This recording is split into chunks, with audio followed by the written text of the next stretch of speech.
Hello everyone, welcome to my YouTube channel Alex coaching classes. So बच्चों, हम लोग पढ़ रहे थे ओसवाल का सिंपल पेपर 4, जिसके 2 पार्ट हमने ऑलरेडी अपलोड कर चुके हैं। ये आज तीसरा पार्ट है, ये और लास्ट पार्ट है सिंपल पेपर 4 का। इस वीडियो में हम आपके साथ डिस्कस करने वाले हैं 5 marks question, that is section D और केस स्टडी सेक्शन ई। तो चलिए वीडियो को स्टार्ट करते हैं। अगर आप नए व्यूअर्स हैं तो चैनल को सब्सक्राइब कर लीजिए, बेल आइकन को प्रेस कर दीजिए सो दैट कि नए वीडियो का नोटिफिकेशन सबसे पहले आपको मिल जाए। पहला क्वेश्चन कह रहा है, in a potato race a bucket is placed at the starting point which is 5 meter from the first potato and the other potatoes are placed 3 meter apart in the straight line. There are 10 potatoes in the line given below. ये exercise 5.3 का question है, आपने पढ़ा होगा। मैं आपको बता देता हूँ कि क्वेश्चन क्या कह रहा है। क्वेश्चन कह रहा है कि एक बकेट रखा है, सपोज कीजिए ये बकेट है हमारा, ये 5 सेंटीमीटर के डिस्टेंस पर है। किससे? फर्स्ट पोटैटो, मान लो ए। सेकंड पोटैटो 3 मीटर के डिस्टेंस पर है ए से। थर्ड जो है सी जो है वो भी 3 मीटर, मतलब ए टू बी 3 मीटर है, बी टू सी 3 मीटर है, और फर्स्ट पोटैटो और बकेट के बीच का जो डिस्टेंस है वो 5 मीटर है। तो कंपटीटर को क्या करना है? दौड़ के आना है, पोटैटो पिक करना है, फिर इसमें रखना है। तो देखो 5 मीटर जाने का और 5 मीटर आने का टोटल डिस्टेंस कितना ट्रेवल करेगा? फर्स्ट पोटैटो को पिक करने के लिए 10 metre, 2 × 5 that is 10 metre. Second potato के लिए कितना पिक करेगा? एक बार जाना एक बार आना, तो 2 हो गया। 5 पहले था और 3 मीटर एक्स्ट्रा हो गया, तो 5 + 3 8, 8 2 16 मीटर। सिमिलरली थर्ड के लिए होगा 2 × 5 + 3 + 3, सो 2 × 11 मतलब 22। तो ये आपका एपी बनेगा। समझ में आ रहा है? ये एक अर्थमेटिक प्रोग्रेशन बन जाएगा। और 10 पोटैटो है टोटल, हमें S10 निकालना है। दूसरा पूछा गया कि इसमें कौन सा कंसेप्ट यूज हो रहा है, तो अर्थमेटिक एपी, अर्थमेटिक प्रोग्रेशन। तो इसको आपको सॉल्व कैसे करना है, एपी कैसे बन रहा है। तो फर्स्ट 10, दूसरा 16, 10 16 22 एंड सो ऑन। यहाँ बच्चों ए का वैल्यू 10 हो जाएगा, डी का value A2 - A1 that is 16 minus का 10, तो 6 हो गया डी का वैल्यू। और एन का वैल्यू आपको दे दिया है कि 10 है। तो एस एन का फॉर्मूला होता है n/2 2a + n - 1 × d। ये आप सबने फॉर्मूला पढ़ा होगा। अब n का वैल्यू 10 दे दिया है, S10 निकालना है हमको, तो 10/2 2a मीन्स 2 × 10 + 10 - 1 × d का वैल्यू 6। समझ में आ रहा है आप लोगों को? अब 10/2 जो है बच्चों 5 होता है, सो 5 × 10 2 = 20 + 9 × 6, सो 9 6 = 54 + 20 74 हो जाएगा। सो 5 × 74, तो 370 मीटर। यही है बच्चों आंसर। कंपटीटर द्वारा टोटल कितना डिस्टेंस ट्रेवल किया जाएगा? 370 मीटर। सेकंड कह रहा था कौन सा मैथमेटिकल कंसेप्ट यूज कर रहे हैं, तो एपी, अर्थमेटिक प्रोग्रेशन। क्लियर? चलिए नेक्स्ट क्वेश्चन है आपका 32 का ही और पार्ट है। सो देखते हैं और पार्ट में क्या दिया है क्वेश्चन। कह रहा है in a class test the sum of the Arjun marks in Hindi and English is 30। Okay, एक क्लास टेस्ट में अर्जुन के हिंदी और इंग्लिश दोनों मिला के जो मार्क्स हैं वो 30 है। He had got 2 marks more in Hindi and 3 marks less in English। अगर हिंदी में 2 मार्क्स ज़्यादा आ जाए और इंग्लिश में 3 मार्क्स कम आए, then the product of this marks would be 210। तो इस दोनों का जो प्रोडक्ट होगा वो 210 हो जाएगा। तो आपसे पूछा है कि बताइए इस दोनों सब्जेक्ट में कितने मार्क्स आए अर्जुन के। बहुत आसान है, पहले आपको लेट कर लेना है। Let the marks obtain bye Arjun in Hindi, let the marks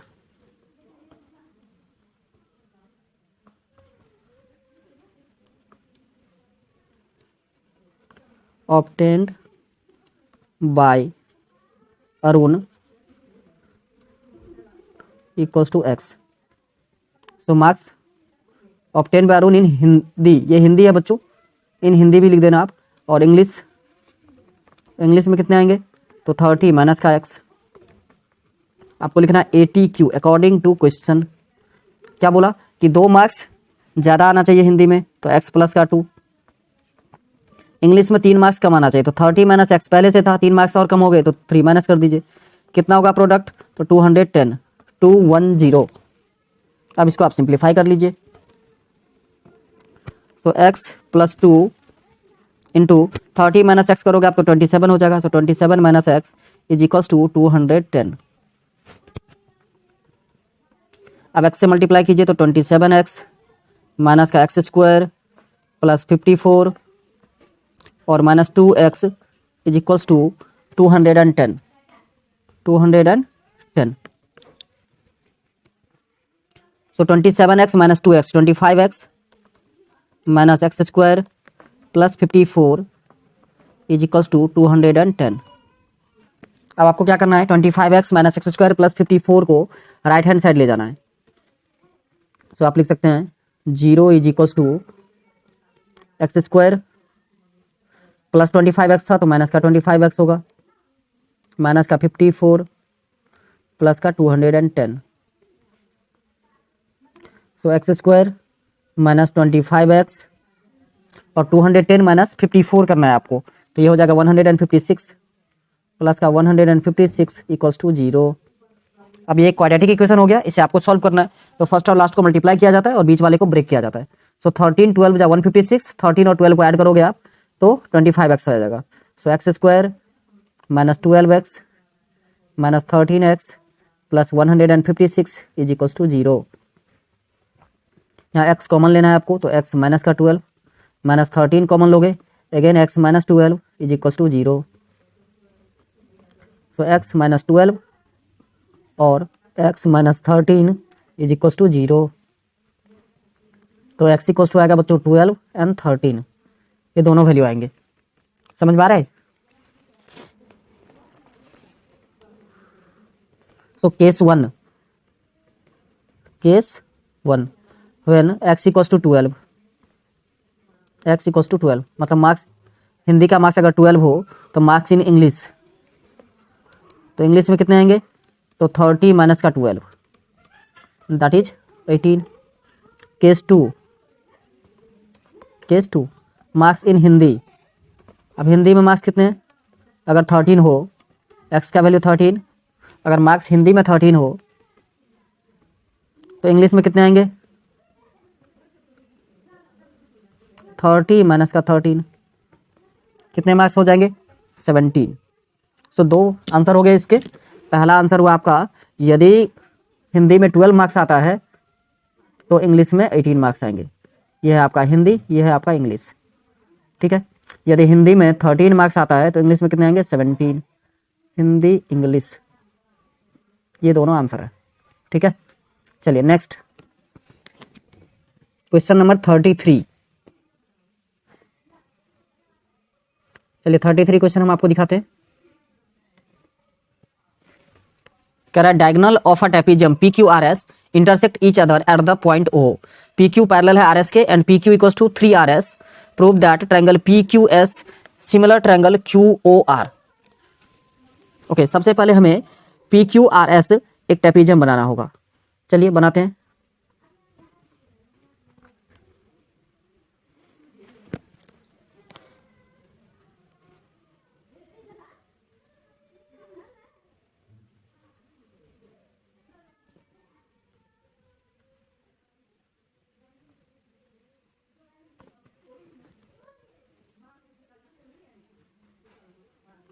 ये देखिए, ये मैंने ट्रेपेजियम एक बना दिया PQRS, नेमिंग कर देते हैं, लेट इट बी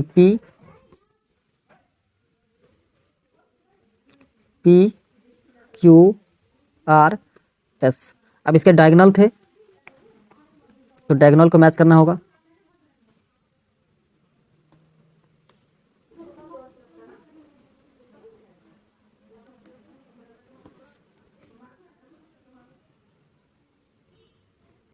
ये तब ये दोनों को इंटरसेक्ट कर रहा है किस पॉइंट पर, O पर, तो O पर हमने कर दिया है इंटरसेक्ट, ठीक है। अब देखिए बोला था कि PQ पैरेलल है, किसके पैरेलल है PQ भाई, तो PQRS के पैरेलल है, मतलब ये दोनों लाइन पैरेलल है एक दूसरे के। चलिए एक ये चीज दे दिया और दूसरा क्या दे दिया, अब ये पैरेलल है PQ और RS तो एक्यूट हो जाएगा आपका ट्रांसवर्सल। समझ में आ रहा है? तो ये जो हमारा एंगल होगा, ये वाला आप देख रहे हैं, ये एंगल ये इसके इक्वल हो जाएगा, अल्टरनेट इंटीरियर एंगल। ये एंगल इसका इक्वल हो जाएगा, ये एंगल इसके इक्वल होगा। समझ में आ रहा है? ये वाला एंगल जो है इसके इक्वल हो जाएगा। ये सब कैसे एंगल है, तो अल्टरनेट इंटीरियर एंगल। अब हमें देखना है कि हमें कौन सा क्या प्रूफ क्या करना है, तो प्रूफ करना है ट्रायंगल POS सिमिलर QOR। अब सबसे पहले लिखेंगे given that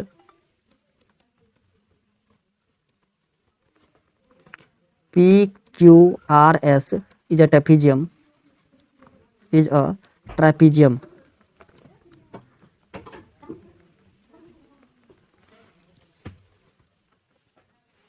okay. So PQ parallel RS। अब देखिए दो ट्रायंगल जो हमें लेना है वो ट्रायंगल हम पहले ले लेते हैं। तो ट्रायंगल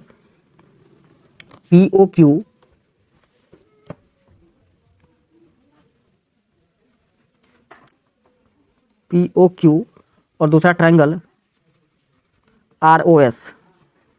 ये दो ट्रायंगल में ध्यान से देखेंगे आप, POQ और ROS में दिख रहा है ट्रायंगल आपको POQ और दूसरा ट्रायंगल ROS। इसमें ये जो ट्रायंगल होगा एंगल OPQ ये इक्वल होगा किसके, तो एंगल ORS लिख सकते हैं या SOR। ORS कैसा एंगल है, तो अल्टरनेट इंटीरियर एंगल है। दूसरा देखिए एंगल OQP इक्वल हो जाएगा एंगल OSR के। This two are alternate interior angle. अब ये दोनों अल्टरनेट इंटीरियर एंगल अगर इक्वल हो गया तो हम कह सकते हैं कि POQ ट्रायंगल POQ जो है वो सिमिलर हो जाएगा ट्रायंगल ROS के। ठीक है, अगर आप दो ट्रायंगल सिमिलर होते हैं, ठीक है, ये दोनों ट्रायंगल AA सिमिलरिटी से सिमिलर हो गया। अब हमें क्वेश्चन क्या क्या पूछा गया था। अच्छा, अब ये दोनों अगर सिमिलर है तो अब हम दूसरा ट्रायंगल जो हमें प्रूव करना है उसमें ले लेते हैं। क्या सब लेंगे, तो देखिए पहला लेना है हमारा ट्रायंगल POS है, एक बार नाम लिख लीजिए, triangle POS and triangle QOR। इसमें देखिए ध्यान से POS और QOR, इसमें सबसे पहला हमें ये दिख रहा है कि एंगल POS जो है वो इक्वल हो जाएगा ट्रायंगल QOR के। क्यों इक्वल होगा, तो ये वर्टिकल अपोजिट एंगल है। आपको लिख देना है रीजन में vertical opposite angle, vertical opposite angle VOA लिखते हैं हम शॉर्ट में। अच्छा, तो आप कहोगे सर आपने ऊपर क्यों प्रूफ किया, ऊपर प्रूफ करना तो कोई जरूरी ही नहीं था। वो जो आपने ट्रायंगल POQ और ट्रायंगल ROS को इक्वल किया, बच्चों जरूरी था। क्यों जरूरी था, तो अभी देखिए ये दोनों ट्रायंगल जब हमने प्रूफ कर दिया कि सिमिलर है तभी तो ये दोनों एंगल इक्वल होंगे। ये जो आप अभी हम कौन सा एंगल को इक्वल लिखने वाले हैं, ध्यान से देखिए कौन सा एंगल मैं इक्वल लिख रहा हूँ, और ये तभी पॉसिबल था। तो वर्टिकल अपोजिट एंगल, दूसरा एंगल आप लिखोगे PSO। क्या, एंगल PSO इक्वल हो जाएगा, ये जो ट्रायंगल है इसको आप लिख सकते हो ORQ। ये कहाँ से आया था, तो ये यहीं से आया था बच्चों। ये जो दोनों ट्रायंगल सिमिलर था तो इसकी वजह से जो S है एंगल OR के बराबर हो जाएगा, ये यहीं से एंगल आया था। ठीक है ना, देयरफॉर ट्रायंगल POS सिमिलर हो जाएगा ट्रायंगल।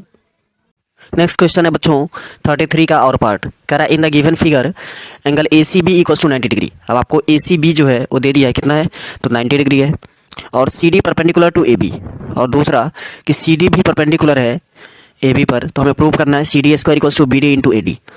सो बहुत आसान, सबसे पहले हम दो ट्रायंगल लेने वाले हैं।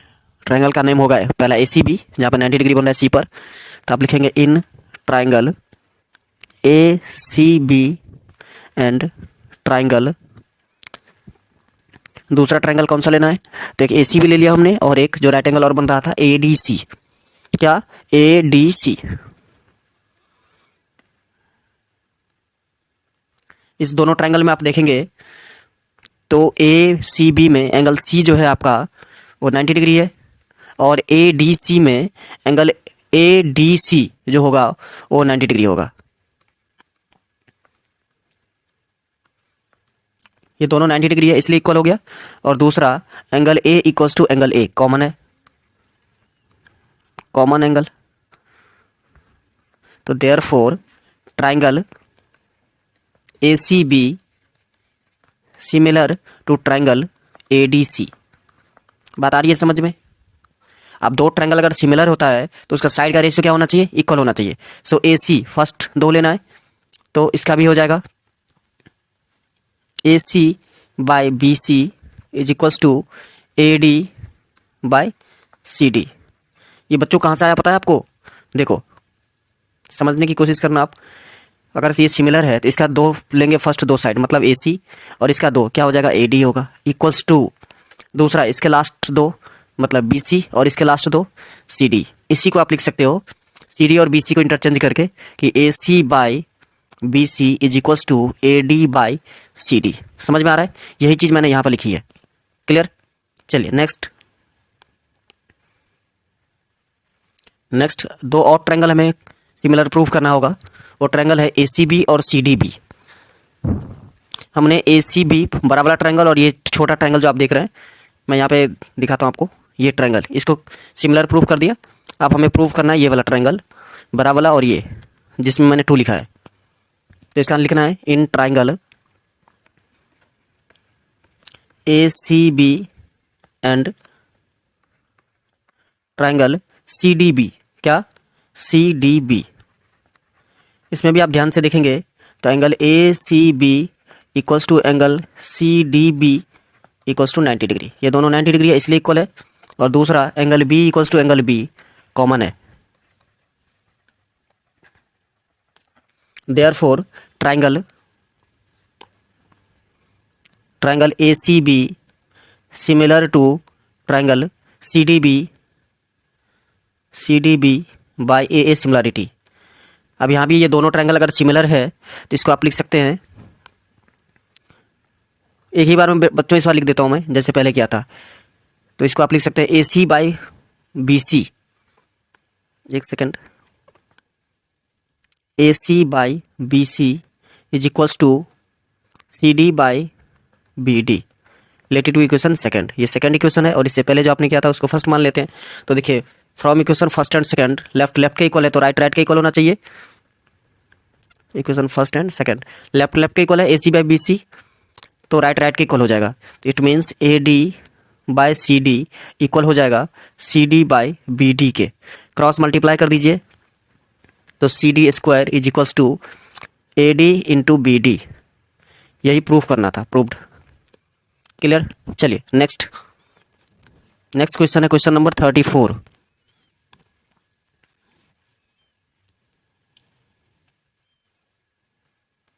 क्वेश्चन कह रहा है A solid iron pole consists of a cylinder of height 220 centimeter and base diameter 24 centimeter, which is surmounted by another cylinder of height 60 centimeter and radius 8 centimeter.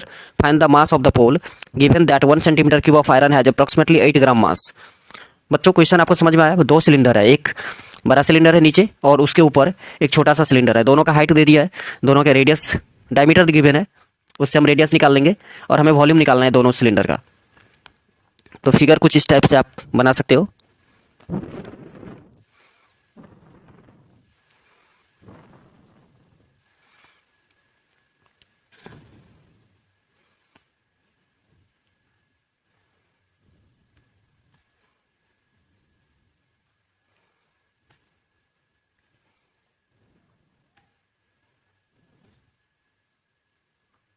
ये सिलेंडर है, इसके ऊपर एक और सिलेंडर बनाना है आपको, छोटा सा, जिसके डायमीटर कम है। कुछ इस टाइप से सोच लो आप। ये इस टाइप से। तो जो बड़ा वाला सिलेंडर है उसका जो रेडियस है वो आपको दे दिया है कितना? तो रेडियस दे दिया है 12 होगा रेडियस, क्योंकि डायमीटर जो है आपका वो 24 है, ये पूरा 24 है। और पूरी हाइट जो है वो 220 सेंटीमीटर है, 220। छोटे वाले की बात करें तो रेडियस इसका 8 है, मीन्स डायमीटर 16 सेंटीमीटर है, ये पूरा 16 है। और यहाँ से लेकर के नीचे तक जो हाइट है वो 60 है। समझ में आ रहा है? तो आपको लिखना है given that radius of larger cylinder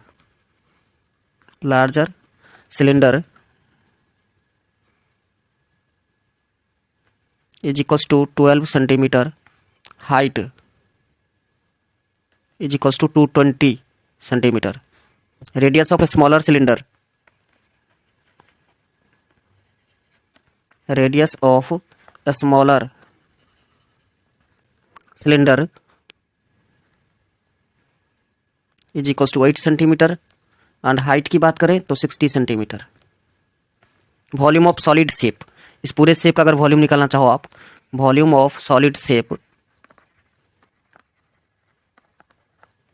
equals to volume of large cylinder plus volume of smaller cylinder या स्मॉल सिलेंडर, जो भी आप लिखो। तो चलिए वॉल्यूम, पहला जो लार्जर सिलेंडर है उसका formula 2 pi R square H, so 2 pi capital R square और कैपिटल एच लिख लेता हूँ मैं, plus 2 pi small R square H. यहाँ से आप 2 पाई कॉमन निकाल सकते हो, तो capital R square H plus small R square H. अब वैल्यू आपको सब्स्टिट्यूट कर देना है। सो 2 इंटू पाई का वैल्यू 22/7 आर स्क्वायर मीन्स 12 का स्क्वायर, 12 का स्क्वायर इंटू एच, एच है आपका 220 प्लस स्मॉलर आर मीन्स 8 का स्क्वायर इंटू 60। आ रहा है समझ में? सो देखिए 2 इंटू 22/7, 12 का स्क्वायर होता है बच्चों 144 इंटू 220 प्लस 8 का स्क्वायर 64 इंटू 60। तो 2 इंटू 22/7, अब इसको मल्टीप्लाई करना है आपको। सो 22 को 4 से करेंगे तो 88 हो जाएगा, अगेन 22 को 4 से करेंगे तो 88 और 8 पहले से कैरी था तो 96, 9 22 1 जा 22 और 9 31, सो 31680 होगा, प्लस 6 4 जा 24, 2 कैरी करेगा, 6 6 जा 36 और 2 38, जितना आएगा। अब आपको क्या करना है कि इस दोनों को पहले प्लस कीजिए। सो इस दोनों को आपको सबसे पहले प्लस करना पड़ेगा। सो 2 इंटू 22/7 इंटू 35520 आ रहा है प्लस करके, ठीक है। अब इस सबको आपको सिंप्लीफाई कर देना है। इस सबको सिंप्लीफाई करने के बाद जो आपका आंसर आएगा वो आएगा 111,532.8 सेंटीमीटर क्यूब। अब हमें मास निकालना था। सो मास ऑफ द पोल, आपको बोला गया था मास के लिए कि 1 सेंटीमीटर क्यूब जो है वो कितने ग्राम है, 8 ग्राम है। सो हमारे पास आंसर जो है वो 111,532.8 इतने सेंटीमीटर क्यूब है, तो 8 से मल्टीप्लाई कर दीजिए। मल्टीप्लाई करने के बाद आपका आंसर आएगा 892,262.4 ग्राम। इसी को आप केजी में कन्वर्ट करेंगे तो 3 डिजिट पहले डेसिमल लगाना है। सो 892.2624 ग्राम, केजी ग्राम किलोग्राम हो गया आंसर, ठीक है। चलिए नेक्स्ट क्वेश्चन है हमारा, find the mode of the following frequency. Mode निकालना है, तो मोड के लिए जो हमारा रिक्वायर्ड डाटा होता है वो चाहिए क्लास इंटरवल, और दूसरी बात कि फ्रीक्वेंसी चाहिए होती है, ठीक है ना। क्या क्या चीज़, क्लास इंटरवल और फ्रीक्वेंसी यहाँ पे ऑलरेडी गिवन है। तो मोड में सबसे पहले हमें मॉडल क्लास की जरूरत पड़ती है। तो मॉडल क्लास वो होता है जिसका फ्रीक्वेंसी सबसे ज़्यादा हो। तो आप यहाँ पे देख पा रहे होंगे सबसे ज़्यादा फ्रीक्वेंसी जो है वो 33 है, तो ये क्लास इंटरवल जो है आपका ये मॉडल क्लास हो जाएगा। समझ में आ रहा है? तो आप लिखेंगे मॉडल क्लास 45 to 55, तो हमारा एल लोअर लिमिट जो है वो 45 हो जाएगा। नेक्स्ट चाहिए होता है हमें F1 होता है frequency of the model class. So F1 कितना हो जाएगा, तो F1 होगा आपका 33। F0 उससे पहले, तो F0 हो जाएगा 31। F1 के बाद आता है बच्चों 2, तो 17 हो जाएगा। और दूसरा H हाइट रेंज क्या है, तो 10 का गैप है। बस इतना डाटा पता चल गया, देन आप आराम से निकाल सकते हैं। मोड इक्वल टू फॉर्मूला होता है L plus F1 minus F0 divided by 2F1 minus F0 minus F2 into H। Just put the value, get the answer. So L कितना था बच्चों 45 plus F1 means 33 minus 31, 2F1 means 66 minus 31 minus 17 और into H means 10। So 45 plus 2 divided by 66 minus 48 into 10, तो 45 plus 10 2 जा 20 divided by 18, तो आपका answer आ जाएगा 46.1। यही आपका आंसर है। चलिए नेक्स्ट क्वेश्चन है बच्चों सेक्शन ई, जो केस बेस्ड स्टडी क्वेश्चन होता है, केस स्टडी बोलते हैं इसे। बहुत आसान क्वेश्चन होता है, वैसे सिर्फ समझना होता है आपको, ठीक है ना। सो आइए समझने की कोशिश करते हैं पहले क्वेश्चन को, कि क्वेश्चन क्या कह रहा है, हमें फाइंड आउट क्या करना है।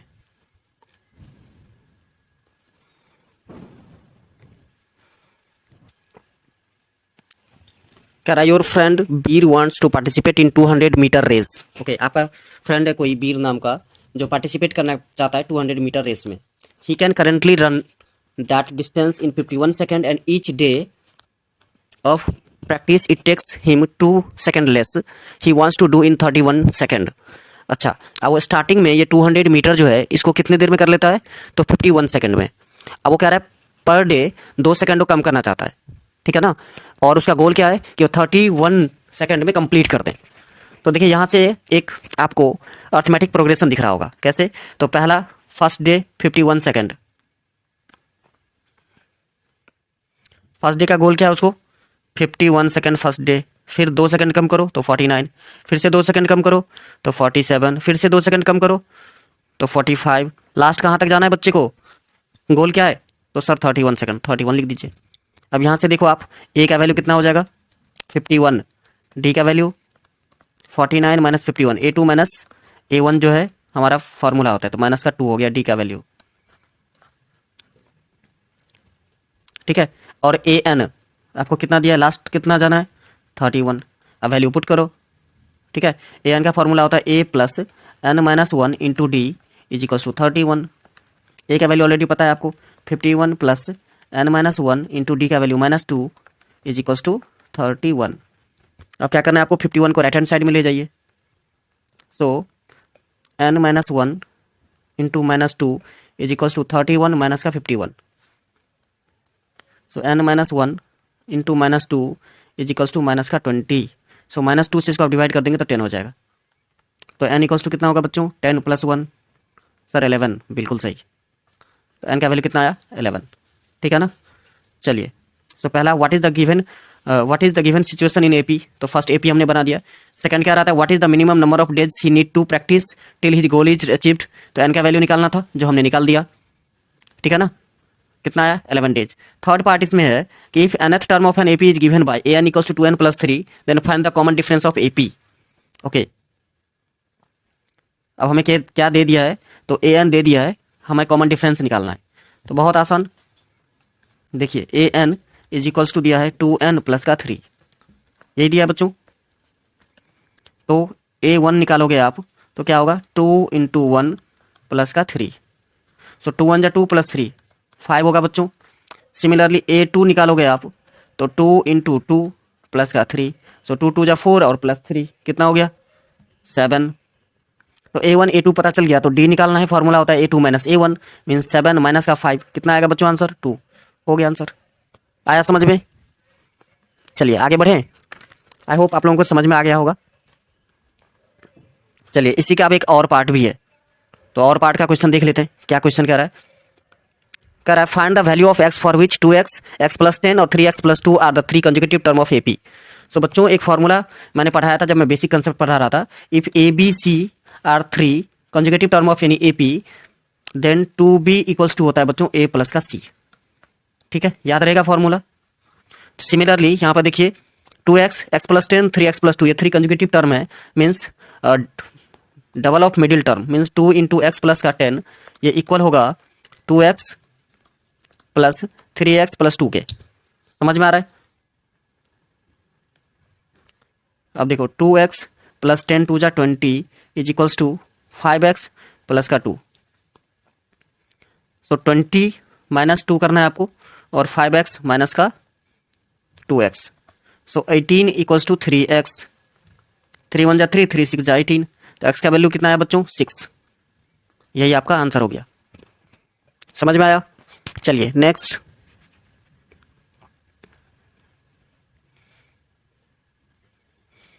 नेक्स्ट क्वेश्चन आपका क्वेश्चन नंबर 37। क्वेश्चन नंबर 37 में कह रहा, in a room 4 friends are seated at the point A B C and D as shown in the figure. Rita and Meena walk into the room and after observing for a few minutes, Rita asks Meena, what is the position of A and D? Position of A and D. So बच्चों यहाँ A और D, यहाँ जो देख रहे हैं आप, सबका जो हमें क्या निकालना पड़ेगा, तो सबका जो है कोऑर्डिनेट निकालना होगा। ए का कोऑर्डिनेट देखिए, ये एक्स एक्सिस होता है बच्चों, और ये वाई एक्सिस है, ये एक्स है और ये है आपका वाई। तो ए का कोऑर्डिनेट बन रहा है एक्स से 3 और वाई से 4, सो 3,4 ये ए का कोऑर्डिनेट है। सिमिलरली डी का कोऑर्डिनेट की बात करें तो एक्स का 6 है, वाई का 1 है, तो 6,1। सी की कोऑर्डिनेट की बात करें तो 9,4, और डी की बात करें, डी कर लिया हमने। बी की बात करें तो एक्स का वैल्यू जो है वो 6 है और वाई का 7, तो 6,7। क्लियर है। तो सबसे पहला जो है ए और डी का पोजीशन पूछा जा रहा था, तो ए का पोजीशन क्या है बच्चों, ए का पोजीशन है 3,4। आप लिख सकते हो x इक्वल्स टू 3 और y इक्वल्स टू 4। चलिए उसके बाद डी का पोजीशन पूछा जा रहा है, तो डी का हमारा जो पॉइंट है वो 6,1 है, डी 6,1, इसी को हम लिख सकते हैं x इक्वल्स टू 6 और y इक्वल्स टू 1। ये पहला क्वेश्चन का आंसर हो गया, फर्स्ट पार्ट। सेकंड पार्ट क्या रहा है, what is the distance between A and B. अब ए एंड बी के बीच आपको डिस्टेंस पता करना है, तो देखिए ए और बी का कोऑर्डिनेट दे दिया है, तो ए बी निकालेंगे आप। फॉर्मूला होता है √x2 - x1 का whole square plus y2 - y1 का होल स्क्वायर, यही पढ़ा होगा आपने। ए और बी के बीच पता करना है, तो 6 - 3 का स्क्वायर प्लस 7 - 4 का स्क्वायर, तो 6 - 3 का स्क्वायर मतलब 3 का स्क्वायर, और 7 - 4 ये भी 3 का स्क्वायर, 3 का स्क्वायर 9 + 9 18, सो √18 को आप लिख सकते हैं, 9 2 18 होता है बच्चों, सो 3√2, 3√2 यही आपका आंसर है। नेक्स्ट क्वेश्चन है आपका इसी का और पार्ट का है, what is the middle position of B and C. So B और सी का मिडिल पोजीशन निकालना है, इसका मतलब पहले बी और सी की कोऑर्डिनेट की जरूरत पड़ेगी आपको, तो कोऑर्डिनेट पता कर लीजिए। तो बी का कोऑर्डिनेट है, एक्स का वैल्यू ये है बच्चों, तो 6,7, तो आप लिख सकते हैं 6,7, और सी का कोऑर्डिनेट है 9,4, 9,4। अब मिड पॉइंट निकालना है, तो मिड पॉइंट के लिए फॉर्मूला होता है x1 + x2/2 और y1 + y2/2। ये फॉर्मूला आप सबने पढ़ा होगा, x1 + x2/2, और y कोऑर्डिनेट के लिए होता है y1 + y2/2। तो x1 ये होगा आपका 6 + 9/2 और दूसरा 7 + 4/2, सो 6 + 9 होगा बच्चों 15, तो 15/2 और दूसरा 11/2। समझ में आ रहा है, तो यही आपका आंसर हो गया मिड पॉइंट। चलिए नेक्स्ट क्वेश्चन। नेक्स्ट क्वेश्चन है आपका question number 38। Can I read the following and answer the following question? An electrician has to repair an electric fault on the pole of height 5 meter. He need to reach a point 1.3 meter above the top of the pole to undertake the repair work. See figure. Okay, figure में देखना है हमें, तो बच्चों slide ये रहा figure, आप लोग देख पा रहे होंगे, ये फिगर दिया आपको।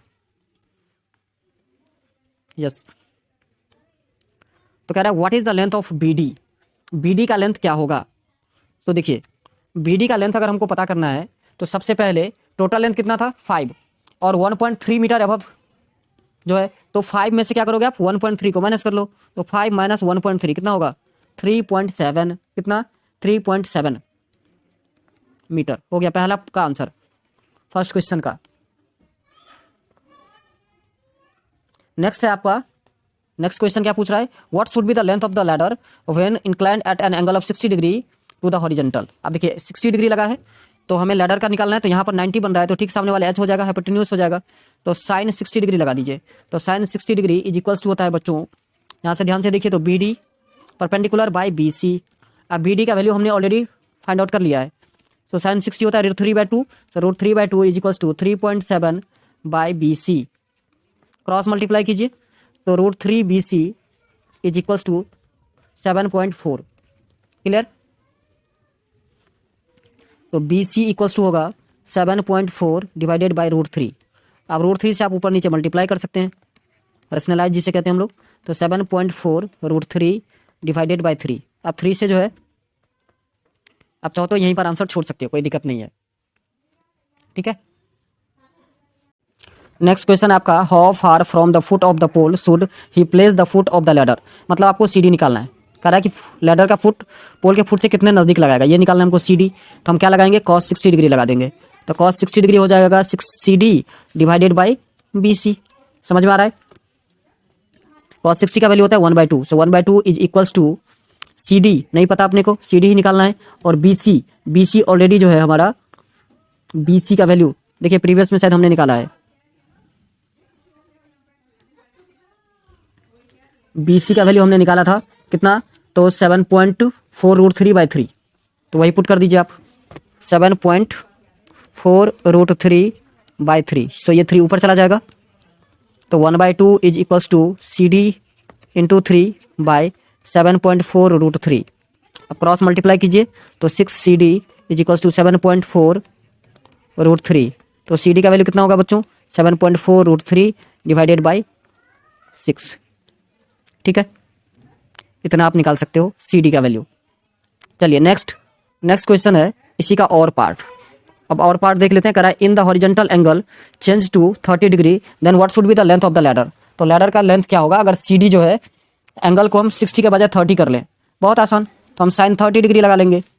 तो sin 30 degree equals to BD upon में BC, BD अपॉन में BC। sin 30 का value 1/2। So 1/2 equals to BD का वैल्यू हमने पता कर लिया था 7.4 और नीचे BC, सॉरी 7.4 नहीं 3.7